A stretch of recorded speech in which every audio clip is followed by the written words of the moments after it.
দুটো বিনা পয়সার ওষুধ খেলে ডাক্তারের কাছে যেতে হয় না, বলবো? বলুন একসঙ্গে তাহলে। পরিশ্রম মিতাহার ভেষজে সুলভে মম নিত্যং তে সেবমানস্য ব্যাধিভ্যো নাস্তি মে ভয়ম। পরিশ্রম এক নম্বর হচ্ছে ব্যায়াম করতে হবে, ওয়াকিং করতে হবে যার যেটা সম্ভব। আর মিতাহার মানে পরিমাণ মতন খাবো।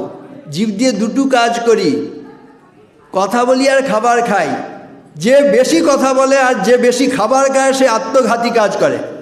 আমার এখন আত্মঘাতী কাজ হচ্ছে, বেশি কথা বলা হয়ে যাচ্ছে। ভগবান সৃষ্টির সময় বলে দিয়েছেন, দুটো চোখ দিয়েছেন, দুটো কান দিয়েছেন, শোনো বেশি দেখো বেশি, একটাই মুখ দিয়েছেন, বলছে খাও কম কথা বলো কম। ভালো থাকবেন।